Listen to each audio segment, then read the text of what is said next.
100 truck के आसपास daily का नाम आरडीएफ का है, जो गाजीपुर बॉर्डर पे वो है, उसको मुजफ्फरनगर में लाकर और वहां फूक जा रहा। बदरखा उनका गांव है, तो वे उनका मील पड़ा है मलकपुर। तो मलकपुर के ये हालात हैं कि उसने पिछले साल का भी पेमेंट नहीं करा। की हालात कि अगर आप ठीक गाड़ी में चल रहे तो वो उससे भी आपसे नफरत। टिकैत साहब युवा के बारे में ये कह रहे थे कि ना जिद्दी हो जाओ। और सरकार को ये किसानों की आत्महत्या नहीं दिख रही क्या? इतनी आत्महत्या हुई है। जैसे सरकार कहे कि हमारा भारत बहुत विकसित हो रहा है, विकसित सच में विकसित हो रहा है या जातिवाद में गिर रहा है हमारा? आप जाट कॉलेज मुजफ्फरनगर की बात देखो, श्रमदान से ही तो बन रहे हैं। लोगों ने गारे डो रखे, आप अरे ये बढ़िया आपने कर रखा कि गाड़ी में ही आप जो है जी बना लो, ना कहीं खर्चा ना कहीं वो भाई। राम राम दोस्तों, मैं अंकित बालियान आपका स्वागत करता हूं अपने एक और नए पॉडकास्ट में। आज हमारे साथ हैं किसानों का युवा भविष्य, भारतीय किसान यूनियन के युवा राष्ट्रीय अध्यक्ष श्री गौरव टिकैत जी। तो टिकैत साहब, आपका स्वागत है। जी धन्यवाद जी भाई, अंकित भाई। तो कैसे हैं आप? बढ़िया, सब ठीक है। आज सवालों का बहुत बहुत लंबी लिस्ट है सवालों की। हाँ नहीं, बिल्कुल सवाल अभी सोरम में खाप पंचायत कराई थी, बहुत कामयाब पंचायत रही। पहली बात तो उसके लिए आपको बधाई। जी। और उसे मतलब व्यवस्था को मैनेज करने में क्या क्या कठिनाइयां आई, क्या क्या उससे, क्योंकि कुछ खाप के लोग, कुछ जो चौधरी थे वे खिलाफ भी थे इस पंचायत के। पर ऐसा नहीं कि पूरी की पूरी खाप खिलाफ थी, पर कुछ चौधरी खिलाफ थे। तो उसमें क्या क्या कठिनाइयां आई उसे सक्सेसफुल बनाने में? नहीं, कोई कठिनाई नहीं आई और सब लोगों का साथ रहा। जिस तरीके से आप तो पंचायत में देखा भाई, भंडारों की व्यवस्था, और भाई वहाँ सब लोग जो बाहर से मेहमान आ रहे उनके रुकने की व्यवस्था, और सभी लोगों ने सहयोग किया। कोई व्यवस्था की कोई ऐसी बातचीत नहीं रही। लोगों ने एक उत्साह था कि भाई इतने लंबे समय के, और नई पीढ़ी के लिए तो वो पंचायत एक नई दिशा सी देने की बातचीत उस पंचायत की रही जी। और ले भी रहे नौजवान जो है। मैं अभी 3-4 दिन पहले वहां बुलंदशहर एक शादी में जा रहा था जी। तो जो लगन सगाई चल रही थी, तो उसकी उसमें धन रात में लेकर आए, जो कर होता है वो रपाटेवा, रपाटेवा जैसा बोल रहे हैं जी। तो वो 51 लाख रुपए थे। उसने लड़के ने मना कर दी कि जी मैं 1 रुपए की शादी करूंगा। तो यही पंचायत के उद्देश्य हैं। और कई मृत्यु भोज पे भी जगह ब्रह्म भोज पे रोकथाम लगी कि भाई हम जो है इस तरह का काम नहीं करेंगे जी। और नौजवान पीढ़ी को खाप के बारे में, खाप समाज ही तो है भाई, समाज के बारे में जानकारी मिलेगी। नहीं तो सब बिजी है, भौतिकवादी सा युग है, सब भागदौड़ में, उसमें फोनों में और उसी में बिजी है। तो समाज में, समाज के जो जिम्मेदार है यार, हजारों साल से परंपरा चली आ रही खाप पंचायतों की, उसको पीढ़ी दर पीढ़ी बताने के तो काम है। हमारे बुजुर्ग बता गए कि भाई ये खाप व्यवस्था है। हाँ जी। तो सोरम का अपना एक महत्व है, देश की आजादी में भी रहा। बाहरी जो अब आए आकांक्षाएं, उनका जो है लड़ने की भी फौजें तैयार सर्व खाप पंचायतों ने करी। तो एक महत्व रहा, तो सफल पंचायत रही। रही बातचीत विरोध की, कोई विरोध नहीं रहा, सभी लोगों ने सहयोग किया, सहयोग करा। ठीक है। तो क्या क्या बड़े फैसले लिए गए? मेन एक तो ये दहेज वाला हो गया। देखो, फैसले तो ये है कि नई पीढ़ी को इस पंचायत से बहुत कुछ सीखने को मिला जी। फैसले तो 11 प्रस्ताव उसमें पास हुए। उसमें भ्रूण हत्या का भी था, उसमें पर्यावरण हम लोग कैसे बचावें। भाई खाप पंचायत पर्यावरण की बात कर रही कि भाई हम अपने जो है ये पेड़ लगावे, अपने जो जल दोहन हमारा और नगरा, उसको हम किस तरीके से रोकें। और इस तरीके से भाई भ्रूण हत्या का हो, ब्रह्मभोज का हो, दहेज का हो, नशाखोरी का हो, 11 प्रस्ताव जो है उसमें पास लिए और सभी लोगों ने सर्वसम्मति से पास किए। पास भी हुए और युवा उन पे मतलब चल भी रहे। जैसा वो 51 लाख रुपए कोई छोटी रकम तो थी नहीं जो। हाँ, मतलब इस तरीके तो एक उदाहरण बताया, नहीं तो कई जगह जिन्होंने जो है ये भी नहीं करा कि भाई हम भाई उसको दिखावटी वो करेंगे। ये चला है समाज में कि भाई हम, क्योंकि दहेज देने से वो है कि दहेज जो लेने वाला मना कर रहा। हाँ जी। तो ये परिवार चलेंगे, और हम तो यहाँ अधिकतर फैसले देखते हैं। फैसलों में सबसे पहले यही बात आवे कि भाई हमने इतने रुपए ब्याह में दिए थे, पूरी लिस्ट बनकावे। छूट छुटा जो है होने का सबसे मुख्य कारण ही ये दहेज का एक मामला है। जब जहाँ कॉन्ट्रैक्ट होने लगेगा, जहाँ वो होने लगेगा भाई हम तो इतने पैसे दे रहे, इतने वो कर रहे, इतना सामान दे रहा, तो कहाँ रिश्ते चलेंगे। सही। तो ये तो जरूरी है कि भाई खाप पंचायत होती रहनी चाहिए, होती रहनी चाहिए। युवाओं को इसमें ज्यादा से ज्यादा रहना चाहिए, भागीदारी रहनी चाहिए। जी। तो जोगी साहब अपने बचपन के बारे में बताओ, तो बचपन कैसे, सिसोली में ही आप पले बड़े, और पढ़ाई लिखाई कहाँ हुई, थोड़ा सा उस हाँ पे नहीं, आज। बचपन तो भाई पैदा तो उस गाँव सिसोली में ही हुए, जी। और उसके बाद फिर मुजफ्फरनगर पढ़ाई के लिए चले गए थे दूसरी कक्षा में। अच्छा। 12वीं तक जो है फिर वहीं विद्या मंदिर, भागवंती सरस्वती विद्या मंदिर से जो है वो किया। जी। और फिर चौधरी चरण सिंह यूनिवर्सिटी से जो है बीए की। जी। बीए भी क्योंकि बीच में पढ़ाई छूटी, हाँ। ठीक है, साहब बीमार हो गए, उसके बाद फिर सामाजिक उसमें लगे। जो बीए हुई फाइनल, वो जो 2020-21 वाला आंदोलन था उसमें फाइनल हुई है। अच्छा। हाँ जी, चौधरी चरण सिंह यूनिवर्सिटी से। ओ, तो ये बहुत रहा। बढ़िया। तो जैसा टिकैत साहब, क्या क्या शौक है आपके? भाई खेती का शौक है, क्रिकेट खेल में क्या है, थोड़ा सा वो बताओ कि भाई रुचि किस चीज लोगों में है? से मिलना जुलना, लोगों से भाई ये रहे कि भाई किसकी कैसे मदद कर सके, यही शौक है। किसके लिए कैसे काम आ सके, वही शौक है। जी। और यही बड़े टिकैत साहब बताते थे, वही जो है वही कोशिश करते हैं कि कोई दुखी हो गया ना जाए, कोई दुखी है तो उसके जो है उसको कैसे उसकी मदद करी मदद जाए। की जाए, यही शौक बचपन में शरारती थे? है। कैसे बच्चे रहे, मतलब शरारती पढ़ाकू किस टाइप के? बस सब तरीके के रहे, बचपन तो सभी का एक जैसा सही रहता है। लेकिन ये है कि अ, बड़े बुजुर्गों का, उनका सबका जो है जी अ, एक सम्मान करने की एक अपने आप ही इच्छा सी ये रहती थी कि भाई कोई ऐसा गलत काम ना हो जो जो परिवार पे परिवार उंगली को उठे। उठे। तो वो सारी चीजें रही। जी। और चोई साहब ने कभी पिटाई करी है बचपन में? हाँ, सबकी होती है। प्रधान जी भी तो करते होंगे आपकी। मेरे तो बहुत बड़े सभी आज। का यही है, सामान्य परिवारों में सबकी ये रहती है। और खासकर। और हो रहनी चाहिए। आज हाँ। का सबसे बड़ा दिक्कत यही तो होगी जी। कि जो आज की पीढ़ी भाई जो बुजुर्ग थे, हाँ जी। अब तो कोई किसी को पीट ही नहीं रहा। अब पीट नहीं रहे। अब पीट नहीं रहे तो भाई वो सारी चीजें कहीं ना कहीं नुकसान की भी होती जा रही। हम्म। भाई एक डांट सबट, एक शर्म, एक जो है वो सारी चीजें रहती थी, तो वो रहनी चाहिए। जी। जी। और एक चीज के साथ में संयुक्त परिवार, हम्म। जो ये बिखरते परिवार है ना, सबसे ज्यादा हानिकारक समाज के लिए ये है। हम्म। आप देखोगे भाई, हमारी जान जान में अगर किसी की 20 फुट की गैलरी है और नारे होते होते होते 5-5 फुट के ये गेट रह गए, गेट रहेगी। तो जो नारा हो नगरा, यानी कि वो आपसे द्वेष भाव न करेगा। तो संयुक्त परिवारों का एक अपना महत्व रहा, चाहे खेती बाड़ी में रहे, चाहे वो परिवारों के को आगे बढ़ाने में रहे, तो संयुक्त परिवार रहने चाहिए। और खास तौर पर गांव समाज में तो चलो नारे तो होते हैं, लेकिन वो नहीं कि भाई आप हम जो है वो उसको भीत को करते हुए चले जाएंगे, और एक दूसरे को सगे जो सग संबंधी है वो उसे जो है गलत राह में दुश्मन की निगाह से देखते। दुश्मन। पहला आंदोलन कब करा? नहीं, हम तो एक अच्छा, एक आपने सबसे पहला क्वेश्चन करा, वो करा था कि भाई युवा राष्ट्रीय अध्यक्ष। जी। देखो, भारतीय किसान यूनियन में ये कोई पद नहीं है। जी। और हम जो करते हैं वो वॉलेंटियर के तौर पर संगठन में काम करते हैं।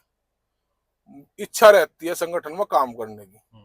ये तो एक चल गया परम वो कि भाई युवा राष्ट्र अध्यक्ष, लेकिन उसको भी अब एक संवैधानिक संगठन है, उसको जो हमारे कोर कमेटी राष्ट्र की है, उन्होंने सबने जो है इसको कर दिया कि राष्ट्रीय अध्यक्ष कोई पद ही नहीं है। जी। और एक सामान्यतः जो कार्यकर्ता है, सामान्यतः वॉलेंटियर के तौर पर जो संगठन जिम्मेदारी लगाता है, भाई उन्होंने जिम्मेदारी लगा दी कि भाई कल का चौधरी चरण सिंह की जयंती का प्रोग्राम है, जी। तो आपकी व्यवस्था यह है कि भाई जो बाहर से लोग आओगे उनकी देख रेख, उनकी वे कहाँ उनका सिटिंग अरेंजमेंट रहेगा, कहाँ मंच रहेगा, तो उस बात पे हम काम करेंगे। जहां संगठन जिम्मेदारी लगाता है उस पर करते हैं। तो भाई आंदोलन तो टिकैत साहब के जाने के बाद तो बड़ा मूवमेंट तो किसान क्रांति यात्रा का रहा 2018 में। जी। और उसके बाद में 2020-21 का ये बड़ा आंदोलन रहा। और वैसे छोटे मोटे धरने, प्रदर्शन, आंदोलन ये सब चलते रहे। बहुत कुछ आंदोलन तो सीखने को मिलता है। आपका रुझान बचपन से ही किसान यूनियन के कामों में था, या फिर आप कुछ और करना चाह रहे थे? नहीं, रुझान तो रहा वैसे। ऑर्डिनेंस फैक्ट्री मुरादाबाद, क्योंकि निशानेबाजी का 10 मीटर के जो है, मैं 3 बार का नेशनल शूटर रहा, तो एक उसमें वैकेंसी निकली थी स्पोर्ट्स कोटे की उससे। तो अच्छा। उसमें लगभग सिलेक्शन सा हो गया था। जी। जो मुरादनगर ऑर्डिनेंस ऑर्डिनेंस फैक्ट्री है, फैक्ट्री है, हाँ। डीजीक्यू एक डिपार्टमेंट था उसमें। हाँ। वो क्वालिटी चेकिंग का उसमें क्लर्क की नौकरी थी और स्पोर्ट्स कोटे की थी। अच्छा। तो वो किन्हीं कारणों से, अब कारण तो नहीं बताए जाते, वो जो है नहीं की गई। हम्म। और फिर टिकैत साहब के लास्ट के 2 साल जो थे बीमार थे टिकैत साहब, तो उनके साथ में रहे, जी। उनसे बहुत कुछ सीखने को मिला। और यही नहीं कि भाई हमारे भाई बाबा जी थे तो इस वजह से, वे सब चीजें जो हम लोगों को बताते थे वे चीजें सब समाज को भी, सबको यही बताते थे। जी। जी। उनका एक ऑरा अलग था। और उनका अलग था। उनका ऑरा अलग था, क्योंकि वो मेरे बाबा जो जी। चौधरी स्वर्गीय बल्लेराम सिंह जी हैं, उनके दोस्त थे। तो जब भी वे हरसोली में को आ करते लिखड़ के, तो मिल के आ करते उनसे। आपको एक चीज की जानकारी नहीं है, जी। टिकैत साहब का जन्म भी हरसोली का ही है। हाँ, हरसोली में पैदा हो हाँ, गए, वो हरसोली में पता जी पैदा मुझे। हुए, जमींदार हरसोली में रहे। तो बहुत रहे वो। हाँ, और कहते थे वे भाई, जी। तो किसी बात को, हाँ, उसको करके कहते थे कि भाई पुरानी वर्दी ना भूलियो कभी भी।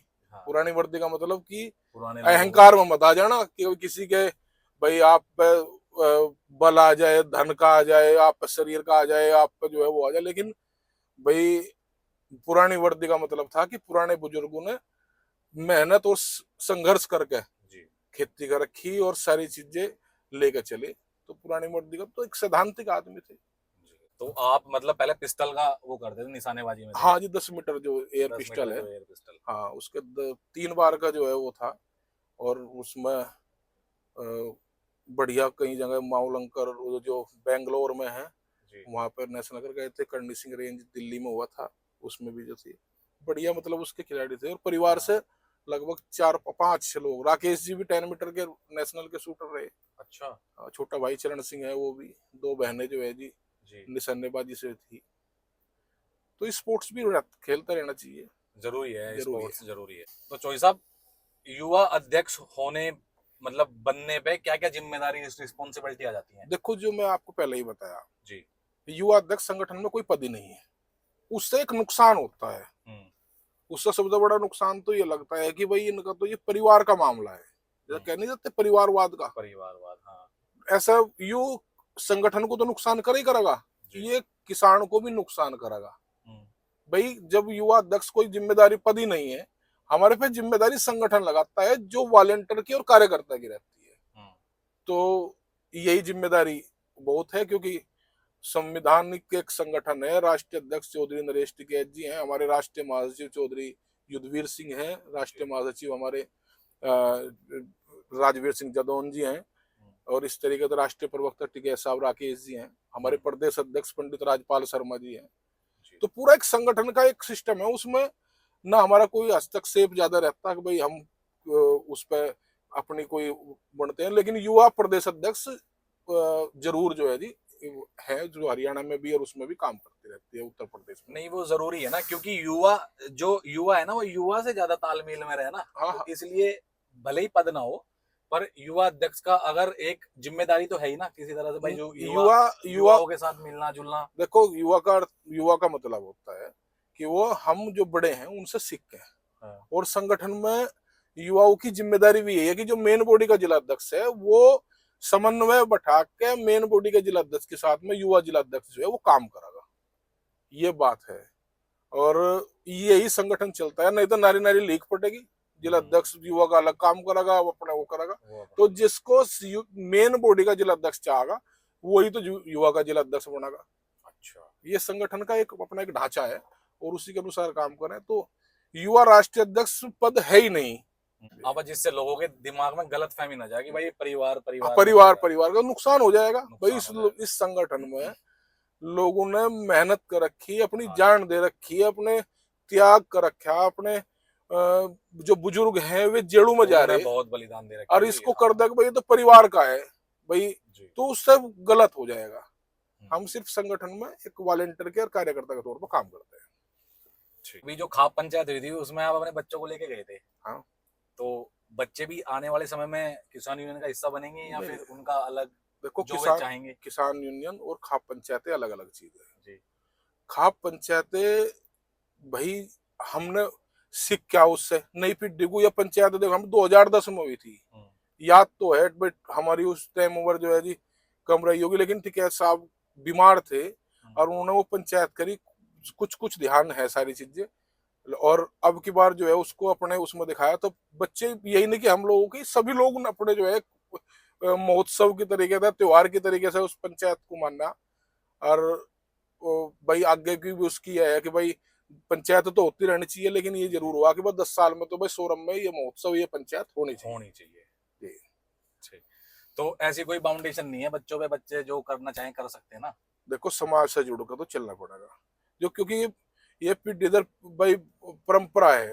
हाँ जी। बहुत बड़े बुजुर्ग लेकर आ रहे खाप की पंच पंच व्यवस्था को, तो सबकी जिम्मेदारी बढ़ती है कि अपने बच्चों को समाज से समाज से जोड़ और के खापों से उनसे जोड़ के जो है चले जाए, क्योंकि आगे आने वाला टाइम और भी ज्यादा है वो है। अब तो एआई का, भौतिकवादी और उसका जमाना है, लेकिन भाई जो बुजुर्ग है उनके पास जो तजर्बे हैं, जो संघर्ष है, उनसे बहुत कुछ यूथ को सीखना चाहिए।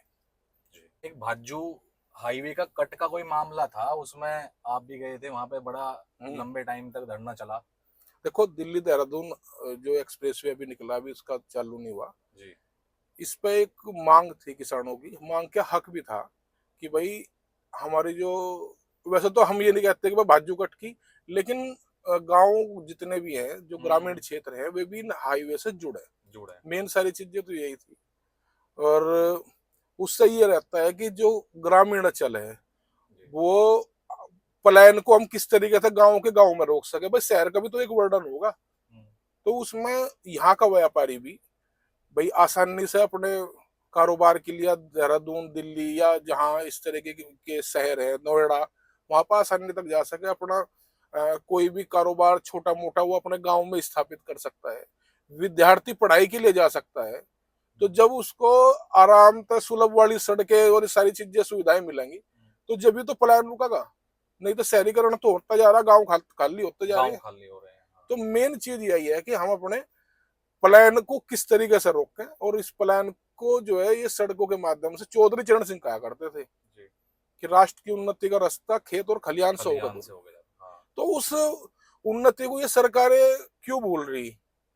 भाई इतने बड़े अर्थशास्त्री ये कह रहे हो कि भाई आप गांव की तरफ ध्यान दो, गांव में छोटे छोटे कारोबार ये सब चीजें विकसित हो, तो उनकी सारी चीजों की बात माननी चाहिए। तो फिर कट वो हो गया था, क्या हुआ नहीं, उसका? उसमें कट नहीं हुआ, उसमें समझौता हुआ। जी। और क्योंकि यहाँ फुगाना इंटरचेंज है बड़ा, और बुटराड़ा इंटरचेंज है, इसकी 16-17 किलोमीटर की लंबाई है।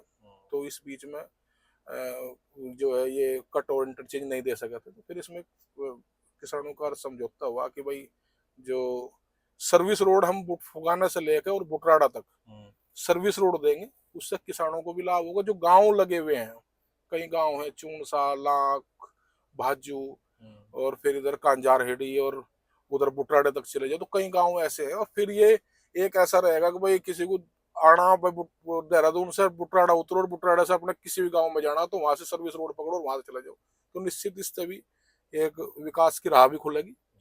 और कई सारी चीजें उसमें समझौते में, जैसे भोरा कला से लेकर और शामली तक रोड थी पहले फेज में, फिर भोरा कला से शाहपुर वाली रोड है उसको भी चौड़ीकरण की बातचीत थी। तीसरे फेज में से शाहपुर से और मंसूरपुर तक की, क्योंकि ये पूरा एक चैलेंज है, वो मंसूरपुर से लेकर और शामली तक ये रोड कनेक्ट करती है। इसके 3 फेज हैं।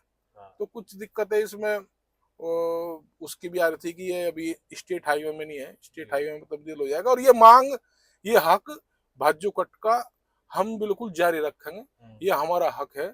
और इस तरह के जो कट की मांग है वो सभी जगह उठती रहनी चाहिए और उठेगी भी, कि भाई हम भी ग्रामीण जो हमारी अर्थव्यवस्था है वो बची की बची रहे और पलायन जो है ज्यादा से ज्यादा रुके। एक बिजली विभाग की बहुत समस्या आवे है कि बिजली विभाग बहुत वो कर रहा, गड़बड़ कर रहा किसानों के साथ। देखो इसका निजी निवेश जहां भी होगा, निजीकरण जिस चीज का भी होगा, वहां नुकसान की सारी चीजें होंगी। बिजली विभाग के कर्मचारी खुद परेशान है। भाई आप किसी को मोनोपोली किसी के एक व्यक्ति के हाथ में दे दो और सरकारों के फाउंडेशन में हो, तो वो इस तरह का अत्याचार करेंगे। आगरा में टोरेंटेक कंपनी है, वहां ये जो ये प्राइवेटकरण है, निजीकरण है, वहां बहुत पहला हो चुका। हमने कई वो देखे हैं कि 35-40 लाख रुपया किसानों पर बकाए हैं। तो ये स्थिति वहां की है। किसान बर्बादी की कगार पर, वहां बिजली विभाग ने खड़ा करते। तो जहां जहां निजीकरण होगा, आप खेती में भी निजी निवेश को जिस तरीके से बढ़ावा है, 3 कृषि कानूनों को सरकार लेकर आई थी और ये कह रही थी कि भाई ये तो जो है वो खेती में आमूलचूल परिवर्तन करेगा और वो करेगा, इतना तक उसमें नहीं था कि भाई कोई एमएसपी की गारंटी, न्यूनतम समर्थन मूल्य की कोई गारंटी की बातचीत हो। सारा का सारा पूंजीपतियों के लिए, कुछ कुछ घरानों के लिए उसमें भी खेती भी देने की तैयारी इनकी है। तो ये बहुत सारी चीजें खास तौर पर अगले वाली पीढ़ी के लिए आने वाली है, क्योंकि सरकार जिस तरीके से निजीकरण की तरफ को चलेगी तो वहां खेती को बचाना सबसे बड़ा टास्क रहेगा। तो 35 लाख रुपए तो बहुत बिजली का बिल हो जाए, बहुत, किसान कैसे देगा? 50-50 लाख रुपया बिल्कुल टोरेंट है वो। तो आप जाकर वहां पर देख कर ना कि कितना जो है जी, सबसे बड़ा अगर नुकसान किसी को हुआ तो आगरा जनपद के किसानों को लग रहा है। अरावली पर्वत वाला जो चल रहा है, अरावली पर्वत तो हजारों सालों तक एक श्रृंखला है वो। हाँ जी। आप फरीदाबाद से और उधर को चले जाओगे तो वो भाई वो पूरे एटमोसफेयर को भी कंट्रोल करके चलती है भाई। कुछ ना कुछ जो भाई उस ईश्वर की का वो नक्शा है वो बढ़ के तो आ रहा ना। आप उसके साथ में खिलवाड़ करोगे कि जी दिल्ली का पोल्यूशन नहीं हट रहा, भाई दिल्ली का पोल्यूशन तो आपने पराली का धुआं दिख जा, नहीं तो ये तो किसानों पर आरोप लगा करते थे कि भाई पराली जो है किसान जलाता है, इस वजह से जो है प्रदूषण फैल रहा है। किसान ने पराली पराली कभी जड़ा ही नहीं, तो जो वेस्टेज है उसको कभी जलाएगा। जैसे पत्ती है, पत्ती धुआं फैला देगी, वो कर देगी, पत्ती फूक के अपना जो है जी वो हो जा। इसी तरीके से किसानों को बदनाम करने के लिए काम करते थे, उस पर काम करना चाहिए। हजारों 100 ट्रक के आसपास डेली का नाम आरडीएफ का है, जो गाजीपुर बॉर्डर पर वो है कि भाई आरडीएफ है, और कच्ची पन्नी कच्चा जो वो है उसको मुजफ्फरनगर में ला के वहां फूका जा रहा। हाँ, वो मुजफ्फरनगर बहुत प्रदूषित हो लिया, बहुत प्रदूषित। अब हमारे यहाँ मुजफ्फरनगर में दिल्ली से ये लगभग 100-125 किलोमीटर दूर है, और यहाँ भी 401 AQI है। तो क्या हालात आगे आने वाले समय में होगी। तो ये तो इनकी तरफ को देखो ना, किस तरीके से फैक्ट्रियां जो है ये धुएं को उगल रही, उसकी तरफ को ध्यान नहीं दे रहे। चौधरी साहब ने कल मेरठ वाली पंचायत में कहा था कि भाई ये ट्रक आवेंगे पर उल्टे नहीं जा।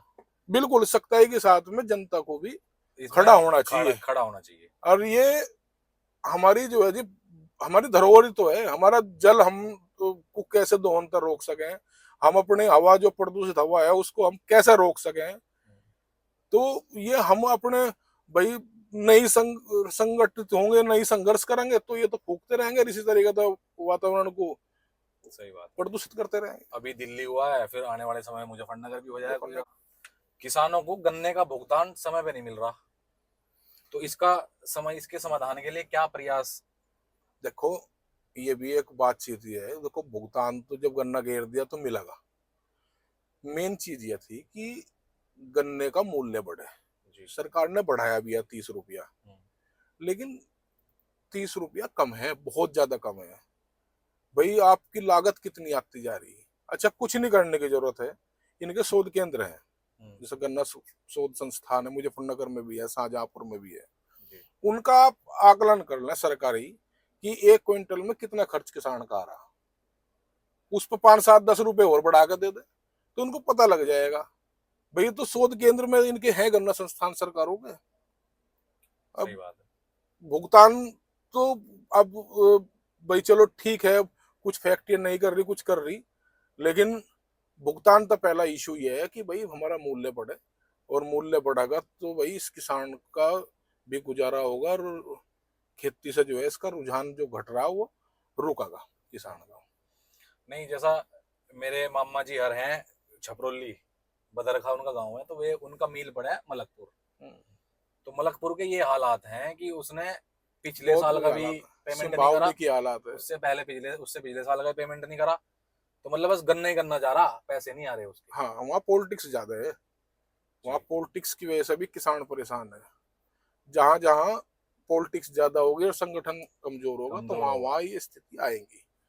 किसान को भाई चौधरी चरण सिंह भी कहा करते थे, टिकैत साहब भी कहा करते थे कि भाई ज्यादा राजनेताओं के और ज्यादा राजनीतिक दलों के चक्कर में भी ना आओ, अपने जो है अपनी आवाज संगठनों के माध्यम से, उसके माध्यम से उठाते रहो।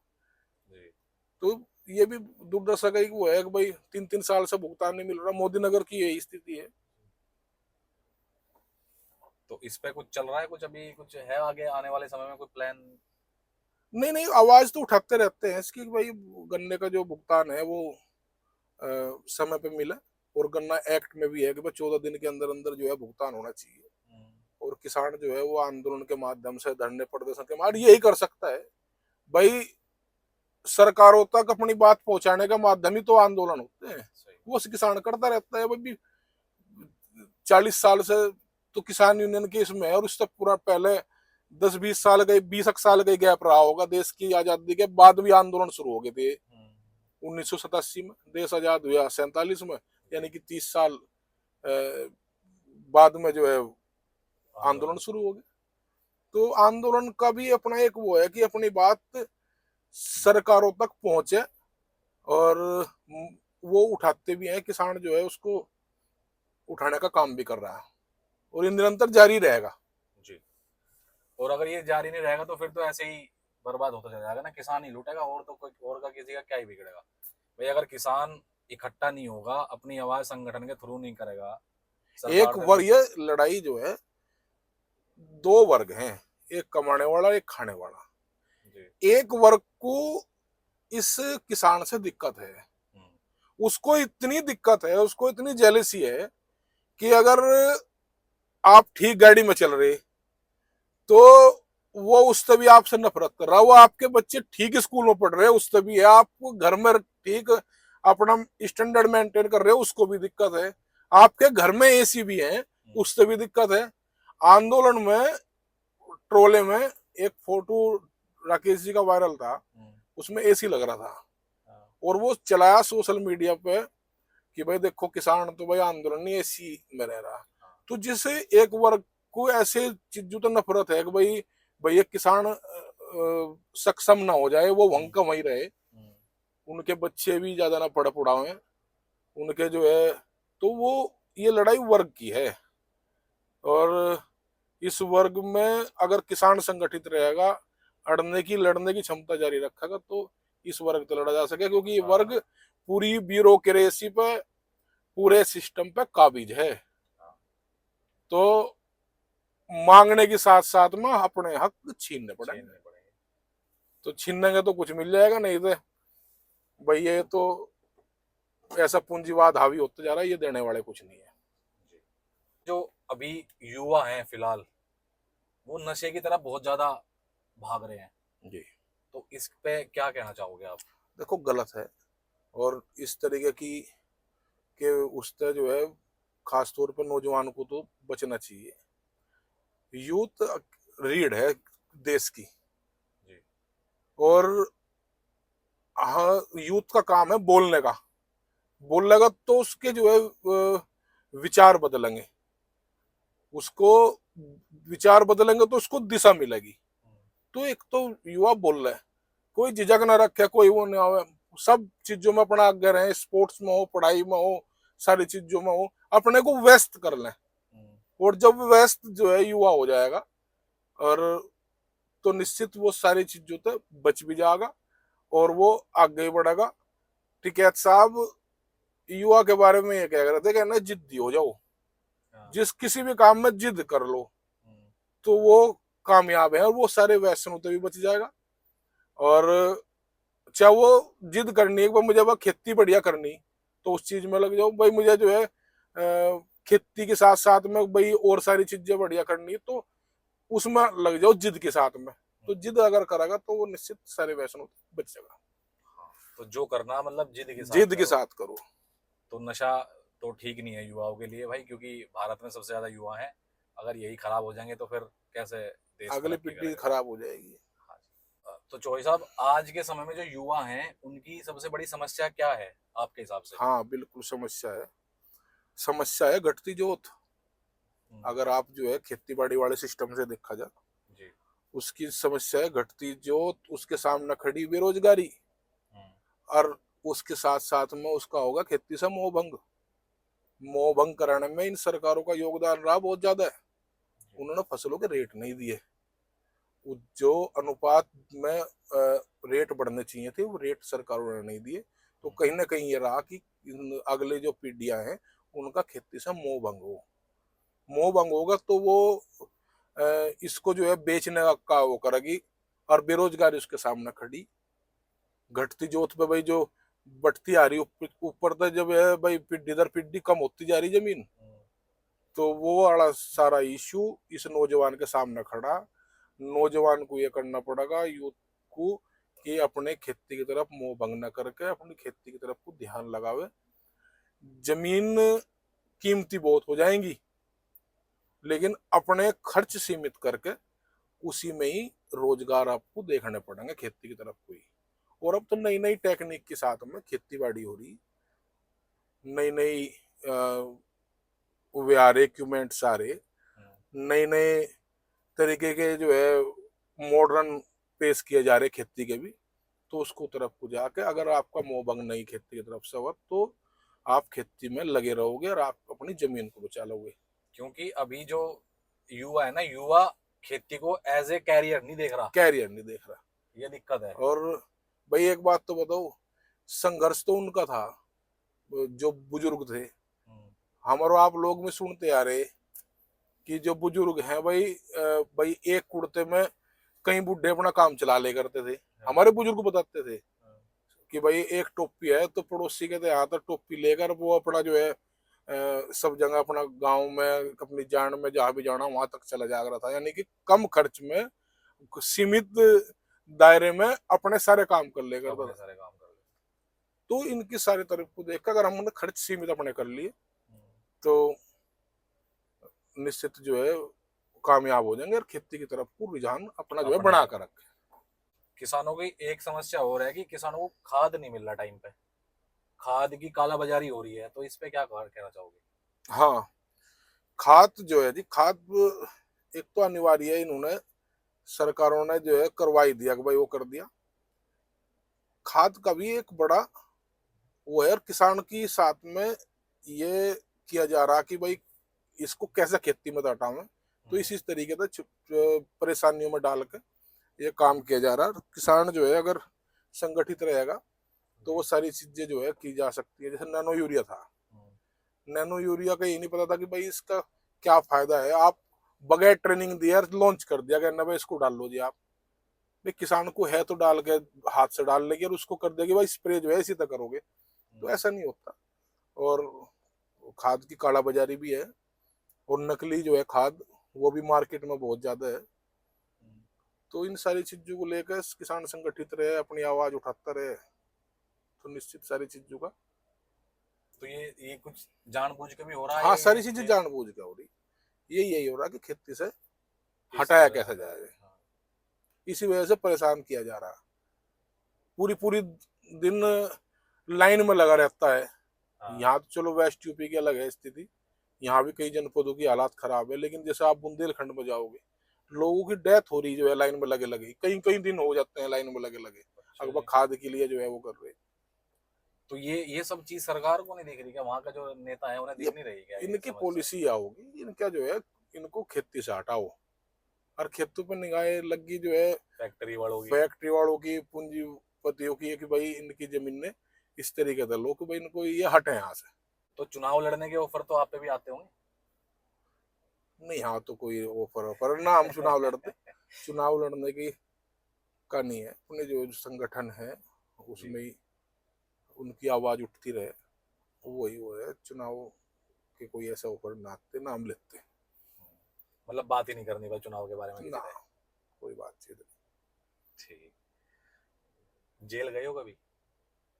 नहीं, वो पता सता लेने चले गए किसी का अच्छा। हाँ, जेल में नहीं गए। मुकदमे चल रहे हैं, कोई किसी ने लगा दिया भाई, धरना कर रहे वहां मुकदमे लग गए? वो जहाँ छोटे छोटे मुकदमे तो चलते रहे। ठीक है भाई, बगैर मुकदमे के आंदोलन हो रहे क्या? हाँ, नहीं, आंदोलन अगर कर रहे जी तो मुकदमे तो लेकर चलने पड़ेंगे। हाँ, जान भी जा सकती है। वो 28 जनवरी वाला जो था वो 26 जनवरी को जब आंदोलन हुआ उसमें भाई सरकारों ने जो है किसानों को ये कर दिया कि भाई आपने देश के तिरंगे का अपमान किया। भाई देश का किसान कैसा अपमान कर देगा तिरंगे का? वो तो शहीद होता है अगर उसका परिवार का कोई भी बॉर्डर पे, तो वो गर्व से जो है उसके परिवार वाले ये कहते हैं कि वो वतन के काम आया। और सरकारें जो है अब दूसरे तरीके से भाई वो कर रही। तो जो 28 तारीख वाला आंदोलन था जी। उसमें था तो ये 2018, लेकिन 2028 वाले के उसके बाद में तो ये भी हो गया था कि भाई अगर मौत भी आओगी तो भाई हम किसानों को छोड़ के नहीं जाने। तो बहुत कुछ जो है जी आंदोलन से सीखने को मिलता है। सीखने को मिले। और सरकार को ये किसानों की आत्महत्या नहीं दिख रही क्या? इतनी आत्महत्या हुई है, हो रही है हर साल, इतने किसान अपनी जान की आहुति दे रहे हैं बेचारे। तो ये सब इग्नोर करी जा रही है सब चीजें। हाँ, सब चीजें इग्नोर की जा रही है। और इग्नोर जो है ये इसी वजह तक की जा रही भाई कि ये खेती से हट है और गुलाम बने, ये खेती गुलाम से हट बने। के ये गुलाम हो जा सकते। ये तहसील वाइज जो है सीबीजी प्लांट लगा रहे हैं, जो ये सीएनजी गैस बन रही है जिसमें नेपियर जो प्लांट है उससे बनाते हैं। अगर आपको नौजवान का पलायन रोकना, तो ये आपको ग्राम स्तर तो चलो नहीं कहते, लेकिन इसको न्याय पंचायत जो है उस स्तर पे, यानी कि 5-5 6 गांवों की एक यूनिट, एक टन की यूनिट वो लगे। और किसान के बालक जो है नई तांती है वे एफपीओ टाइप बनावे, आसपास के गांवों के लड़के लें और वो ये सीएनजी के, क्योंकि कहने में बढ़िया लगे, सरकार ने कह दिया कि भाई ऊर्जादाता था किसान। भाई ऊर्जादाता उसको बनाओगे तो उसमें तो बड़ी बड़ी कंपनियां चल रही, सब्सिडी देनी तो नौजवानों के एफपीओ बनाओ और 7-7 गांवों के नौजवानों के इकट्ठा करके और उनके 1 टन के जो है प्लांट लगाओ। इस तरीके से इनका प्लान जो है ये भी रुकेगा और रोजगार जो है स्थापित यहीं होंगे। फूड प्रोसेसिंग जो यूनिट है वे गांवों में लगे, उस बात पे ध्यान दो आप। भाई इतना वर्णन कैसे झेल लगी सरकारें कि भाई शहरों का इतना वर्णन झेल लगी? उनको गांव में रोकना पड़ेगा। यहाँ के व्यापारी को भी, यहाँ के किसान को भी, यहाँ की विद्यार्थी को भी आप सारी चीजें, शिक्षा का मामला हो या सड़क का हो, उनको गांवों में ही मजबूत करना पड़ेगा। वो स्ट्रक्चर गांवों का मजबूत करना पड़ेगा। क्या जैसे सरकार कहे कि हमारा भारत बहुत विकसित हो रहा है, विकसित सच में विकसित हो रहा है या जातिवाद में गिर रहा है हमारा भारत? अभी इतना जातिवाद हो तो चुका कलंक है जी। बिल्कुल। जातिवाद, धर्मवाद, अगर ये कलंक ना हो तो निश्चित विकसित तो बहुत पहला हो लिया होता। ये कलंक है और ये ही इस देश को पीछे करने का काम करता है। सभी का योगदान, जब देश आजाद हुआ सभी का योगदान रहा। इसमें कोई जाति, मजहब, धर्म और वो नहीं पूछा गया। कोई परिस्थिति, विपरीत स्थिति आई देश पर तो सब लोगों ने अड़ के साथ रहे। तो इस कलंक को तो मिटा देना चाहिए। भाई कोई वो होगा विकसित नहीं, विकसित से भी ऊपर कुछ होगा तो वो अपने आप ही है, अपने आप हो जाएगा। भाई इतना ऊर्जावान जो है यहाँ नौजवान है, यहाँ के जो इंजीनियरिंग करे हुए लोग हैं या और किसी व्यापार में, आप विदेशों में देखो। अमेरिका में तो मैं ये पढ़ रहा था कि लगभग 10 से 12% जो है भारत से गए हुए इंजीनियर हैं। तो टैलेंट तो है ही हम लोगों में, टैलेंट तो हर चीज में है।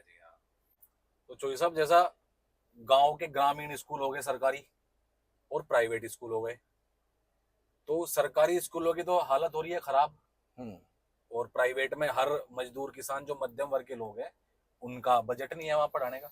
देखो हमारी जो ये भी धरोहर ही है हमारी। आप देखो कि जो इंटर कॉलेज हैं, जैसे आप सिसोली में लगा लो जनता इंटर कॉलेज है, या वे जीर्ण शीर्ण स्थिति में पहुंच गए।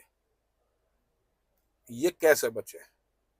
इसमें कोई ना कोई कौशल के कोई ऐसे कोर्स आवे, इसमें कोई स्पोर्ट्स के कोई ऐसे वे आवे जो ये विद्यालय बचे। ये हमारी धरोहर है। यहाँ से पढ़ लिख के बहुत बुलंदियों तक लोग पहुंचे। तो सरकारों को इनकी तरफ भी ध्यान देना चाहिए कि विद्यालय जो है वो है। भाई प्राइवेट तो दुकान है, प्राइवेट विद्यालय तो वे तो, लेकिन ये श्रमदान से बना रखे। आप जाट कॉलेज मुजफ्फरनगर की बात देखो, श्रमदान से ही तो बन रहे हैं। लोगों ने गारे ढो रखे, जब जा जाके वो बना रखे हैं पढ़ लिख के। वे पढ़ लिख के ही तो है कि जो हमारे पहले वाली जो पीढ़ी है कितने आगे तक पहुंची। और प्राइवेट स्कूल की हर इंसान फीस नहीं भर सकता ना, क्योंकि किसान का तो पेमेंट ही नहीं आ रहा टाइम पे, कहाँ तक होगा भाई फीस। उसके सीमित साधन है जी भाई, सही बात है। खेती के अलावा बहुत परिवार तो ऐसे हैं जिसमें उनकी आय नहीं है, आए नहीं है। उसी में ही एडजस्ट करना उन्हें। तो ये जो विद्यालय हैं, सरकारी जो विद्यालय हैं या फिर मैनेजमेंट के विद्यालय हैं, या जो ऐसे विद्यालय हैं जो ग्रामीण क्षेत्रों में है, तो उनको हम बचावें। और इसमें सरकारों को विशेष ध्यान देना चाहिए। इस तरीके के कोर्स जो है वे लाए जाए, जिससे कि ये विद्यालय बचे और इनमें बच्चे जो है एडमिशन लें और चलें। चौधरी साहब, युवाओं को क्या संदेश देना चाहते हो मेरे थ्रू पॉडकास्ट के जरिए? देखो, चौधरी चरण सिंह की कल जयंती है जी।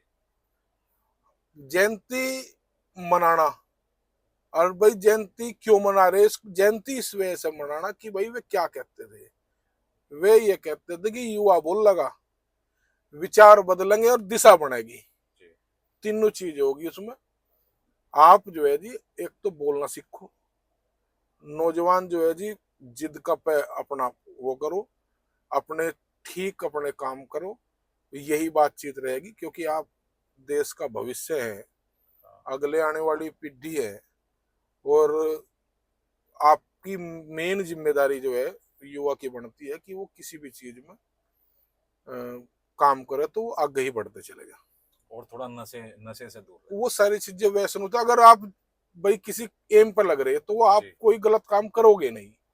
तो एक एम बना लो कि भाई मुझे जो है भाई नौकरी का, खेल का, पढ़ाई का, वो अगर किसी ने एम बना लिया तो वो आप जो है जी सब चीजों को से दूर होकर और उसी एम पर लगने का काम करते रहेंगे। तो गौरव टिकैत जी, आपका बहुत बहुत धन्यवाद, आपने मुझे समय दिया। जी धन्यवाद भाई। अपना कीमती समय देने के लिए उसके लिए धन्यवाद। आप किसानों के भविष्य की मजबूत नींव है, तो ऐसे ही आप किसानों के लिए खड़े रहना, और मैं भगवान से यही प्रार्थना करूंगा कि आप स्वस्थ रहें और तंदुरुस्त रहें। बिल्कुल धन्यवाद आपका भी और आपके पूरे सभी दर्शकों का जी। कि भाई आप, अरे ये बढ़िया आपने कर रखा कि गाड़ी में ही आप जो है जी बना लो, ना कहीं खर्चा ना कहीं वो भाई कहीं पॉडकास्ट की चेयर लगाओगे और पूरा माइक का सिस्टम लगाओगे। जी जी जी। लेकिन ठीक है, आप जो है जी इसी तरीके से जो समाज है उसको आप सही दिशा देते रहें, यही आपसे भी जो है निवेदन है। धन्यवाद।